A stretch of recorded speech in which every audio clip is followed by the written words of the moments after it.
Welcome back to the Hillbilly RV channel. I know it's been a little while since I did a video, but to be honest with you, I haven't had much RV work. I've been working on this van. You know, my van was broke down for several months, and I really thought I was going to be moving into a trailer.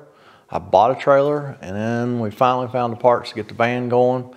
But the whole time that I was thinking about moving out of this van, moving into a trailer, I was like, you know, I can't haul near as much stuff in that trailer as what I've had in this van. The GVW on this van is, I think, about 12,600 pounds, and I've been over my GVW.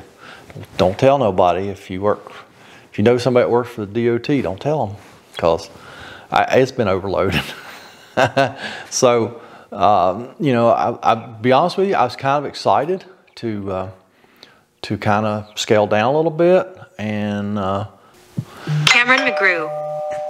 Oh, Cameron's calling. Hello? Hey, hey, bud. Hey, I got a little present for you. Oh, yeah? Yeah. Can I come in and show it to you? Well, yeah, come on by. I'm up in the garage, just fool around. Come on. All right. Okay. Cool. Cameron's got something for me. I don't know what it is. So, he'll be here in a few minutes. We'll see what he's got. Hey, Cameron. Hey, how's it going? It's a going, man. Up here just organizing toolboxes. And Fun stuff.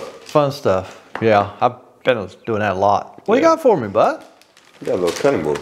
A cutting board? It's actually a pretty big cutting board. Well, let's get it set out here where we can see it.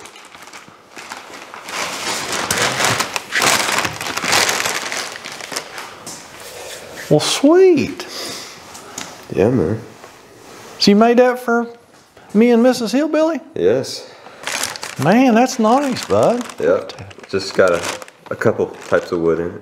Yeah? Well, tell us what's in there. Well, starting on this end, we got cherry, red oak, maple, basswood, mahogany, and leopard wood. That's a new one for me. Yeah? Basswood again, mahogany, walnut, basswood, and then lacewood, and then on the end, maple. Sweet. Man, that's nice. It's got a groove here so that catch the juice. Man, that's awesome. A 1/4 inch round over on the edges. Yeah? And then two pretty sweet handles in the end. Oh, nice. Rubber feet on the bottom. Yeah, check that out. Man, that's nice. She'll handle all the abuse you can give it. Man, that looks nice. I gave Cameron some old antique wood that I had in an outbuilding. So I'm cleaning an outbuilding out too. I gave him some wood the other day, and I said, well, all I want for the wood is to make us a cutting board. I didn't know he was going to do it like immediately. So, but that's really nice. I think Mrs. Hillbilly will really like that. And really thank Cameron for doing that. Cameron is actually getting into a lot of woodwork. And there will be a link in the video description of this video to your Instagram account, correct? Mm-hmm. So if you've got some kind of project that you'd like for Cameron to build for you, contact him on Instagram. Yep. And he may or may not decide to do it for you. You know, I don't know. He's a teenager. I mean, you can't figure teenagers out, right? Yeah. But he's a good teenager. If I like you, I'll probably do it. Probably, if he likes you. So y'all be nice to him. Yep. So, well, thank you very much, Cameron. Thanks for bringing it up and everything. And I'm sure we'll get a lot of use out of that. Oh, so yeah. I hope you do. I hope we do too. Well, we'll see you later, bud. All right, bye.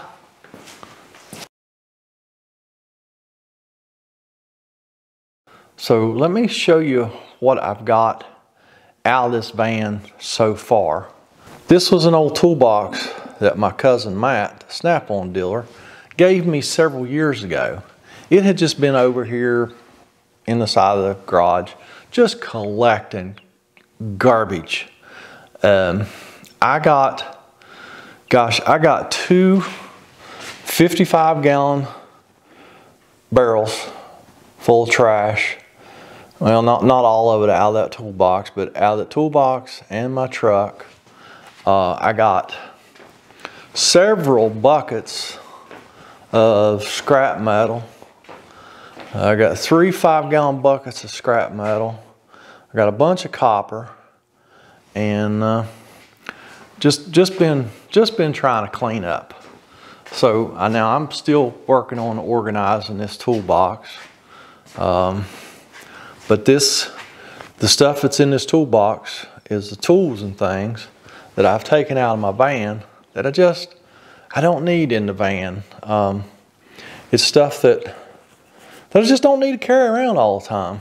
If I need it, here it is. I know where to get it. The only thing is, if I'm on the road on a job and I need something, it's here, then I don't have it. But I just don't do that many oddball jobs anymore. I used to way back in the day. I mean, I did chassis work on motorhomes. Somebody called and say, hey, I'm along the interstate and was going up this big hill and it just started spitting and sputtering and dying. And, I'd find out what kind of vehicle they had, and I'd stop by the parts store and grab a fuel filter, and we'd go out and lay along the highway with traffic going by us at 70 miles an hour. Sometimes my feet would be on the white line, and I'd change the fuel filter. We'd get them going, but I just don't do that stuff anymore. So there was just a lot of stuff in the van, not only tools, but a lot of parts that just didn't need to carry. Because this, minus this box here and those Max Air covers, all this stuff over here is stuff that I got out of the van. I'm just not going to carry all this stuff. If I've got to work on a generator, I'll take some generator stuff with me. And then when I get done, I'll come back and I'll put it back on. I've ordered a shelf, a rolling shelf. So I'm going to put all this stuff on a rolling shelf. If I need to do plumbing, 1.5 inch, 2 inch, 3 inch plumbing. If I have to do a plumbing job, I'll grab the plumbing stuff. So I've got 2 big boxes of fittings. There's a box of 3 inch fittings, and down below that's a box of 1.5 inch and 2 inch PVC fittings. I just don't need to carry all that stuff all the time. And since I don't have to carry that stuff all the time, I'm not going to anymore. I'm hoping to get 2,000 pounds out of this van, lighten that thing up. To make it easier on the van, it might get more than 5 miles a gallon if I lighten it up a little bit. I mean, miracles can happen, right? It's when I've run that thing. Since I've owned the van, I've put 130,000 miles on it, and seriously, on a really, really good day, you'd get 5.5 miles a gallon. So I've run some dollars through that fuel tank on this thing. But not only did we get some of this stuff off the van, also wanted to just reorganize some stuff. One of the things that has just been absolutely driving me crazy forever is my drawer with the wrenches in it. I mean, I have spent countless hours of my life in the last 25 years going through that drawer and through that drawer, looking for a 1/2 inch wrench. I know there's 3 of them in there, okay? But I can't find one. And I'll spend 5 minutes just going through that drawer looking for a 1/2 inch wrench, and then it turns out it was right there in front of me. So that just has annoyed me to death. So I hope I found a solution. I've looked at a lot of different things.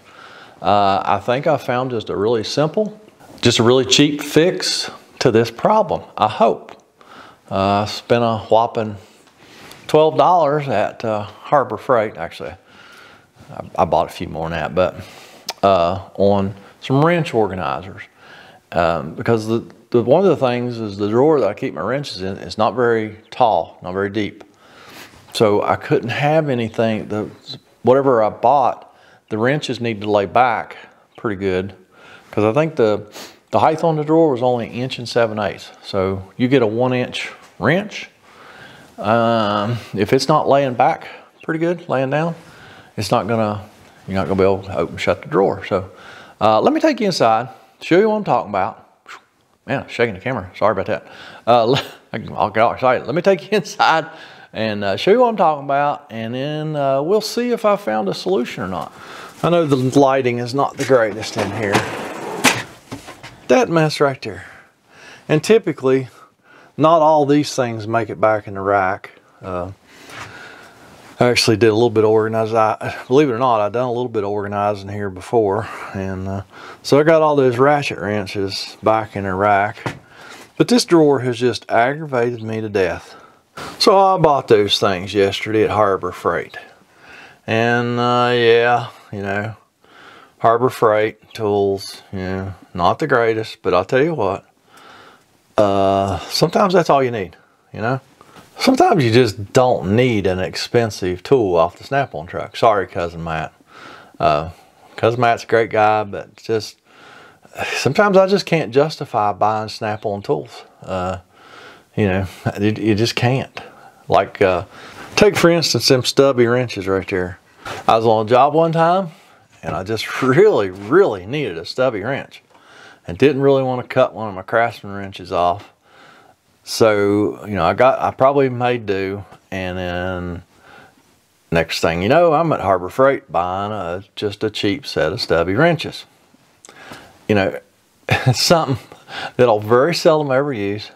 And be honest with you, how much pressure can you put on a stubby wrench?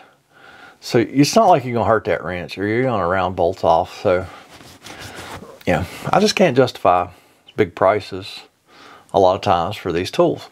I needed a big set of crescent wrenches, you know, one time, and I was doing a lot of hitches back then. I needed a big set of crescent wrenches, and went to Harbor Freight, got like a 18, a 24, and a 30 inch. I don't know how expensive it was, not very. And they have done me a fine job. I took the biggest one. Actually, I think I took the two biggest ones off the truck. They're no longer in here, so because I don't do hitches anymore, don't do tighten up balls. One time I needed a big set of wrenches. I think I needed like 1.5 inches or 1 3/4 wrench for something. So there again, I went to Harbor Freight, bought a whole set. I think from 2 inch down to 1 1/8 inches or something. They wasn't all expensive. Anyhow, that's neither here nor there. That ain't what it was even talking about. I was talking about organizing this wrench drawer. So I'm going to do some organizing here, and let's see what I end up with. It's got to be better than what I had. I know that. So be right back. Well, here's what I came up with. I got a set of wrenches in that one rack. I cut one of those racks down and put one set of ratchet wrenches in there. As these ratchet wrenches actually the head locks on them. These ratchet wrenches over here, they don't lock. So I probably ought to just take them out of the truck, because I'll be honest with you, I very seldom ever use those. I just use those. You know what? I might just take these out of the truck. But anyhow, so I'm super happy with this wrench drawer. Now everything has a home, and it looks nice and neat, and it should be able to find stuff. So that's what I was looking for. And the stubbies, yeah, they don't really have a home. They're just still laying in there all willy-nilly. But to be honest with you, I probably should take some of the bigger stubbies out there and keep some of the smaller stuff, because I don't know, just don't see big fasteners in the stuff that I work in anymore. So there's what's going on with the van. Yeah, I'm just going to keep the trailer, and if the van doesn't stay running, I'll just move in the trailer. So but I've really been looking forward to doing some organizing. You just wouldn't believe how much stuff I've taken out of here. I've tried to move some of the heavier stuff to the back, try and get it off the front end and put it on the back of the van. And that's why I've tried to lighten this toolbox up, because it sets right in the nose of this 12-foot box. So it's well ahead of the rear wheels. So most of the weight of that toolbox is sitting on the front end of this van. So there you go. Haven't really had a lot of stuff to video, so I just wanted to let y'all know that we're still alive and kicking here in West Virginia, and give you a little update. And I'm gonna move on, and y'all move on down to that comment section. Look at all the links and things going on down there, and feel free to leave me a comment. Let me know what you would have done, how you would have done it differently. And I'm gonna stay right here and do some more organizing, because I actually bought 2 more of these, and I'm gonna do my metric wrenches now. So y'all have a fantastic day, and we'll catch you next time.